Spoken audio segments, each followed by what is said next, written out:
ओहिया यारिया पीरन जे पीर जी अज आमद आओ सोने दस्तगीर जी है अज आमद आओ सोने दस्तगीर जी है हिया यारिया पीरन जे पीर जी अज आमद आओ सोने दस्तगीर जिए अज आमद आओ सोने दस्तगीर जिए चो हिया यारिया पीरन जे पीर जी अज आमद आओ सोने दस्तगीर जिए हाय अज आमद आ सोने दस्तगीर जिए आए कौन से आजम जो खुलल आ खजानो कौन से आजम जो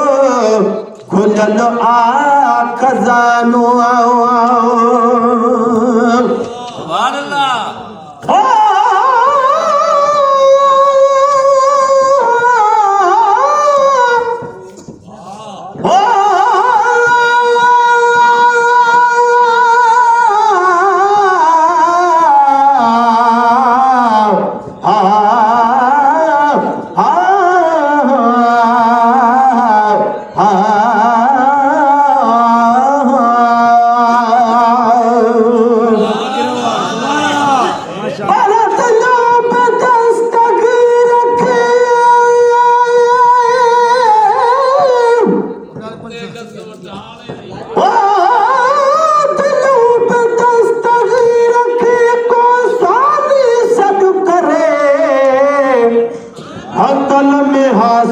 शाह चवे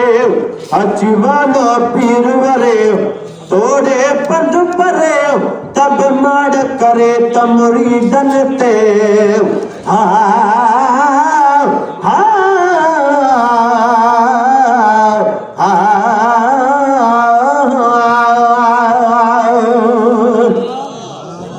आए गो से आओ समझो खो ललो आ खजानो क्या मत ताई प्रो वठंदो ज़मानो क्या मत ताई प्रो वठंदो ज़मानो हो कोन खुटंदी खैरात आहे खीर जी अज आमद आओ सोने दस्तगीर जिए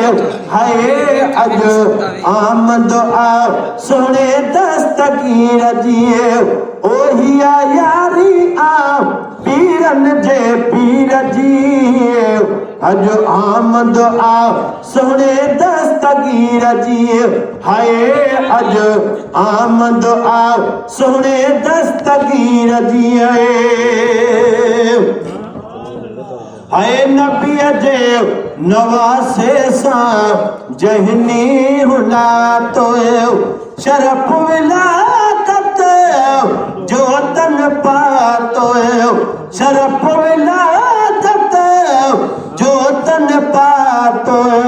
हाय एड़ी दरबार आदिल पजीर जी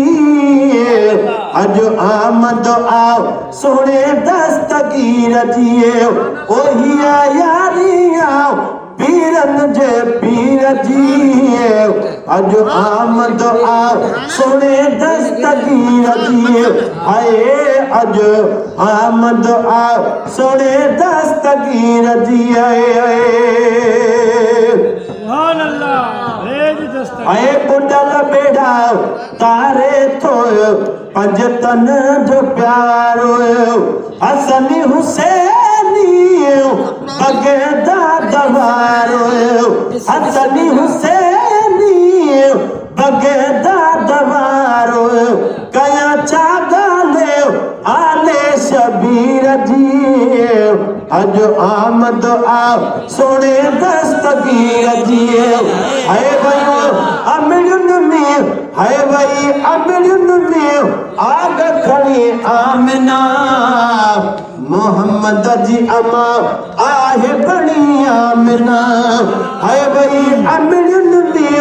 आग खड़ी आमना मोहम्मद जी अमा आहे बड़ी आमना है मोहम्मद जी अमा आहे बड़ी आमना है भाई अमरुन में आग खड़ी आमना मोहम्मद जी अमा आहे बड़ी आमना।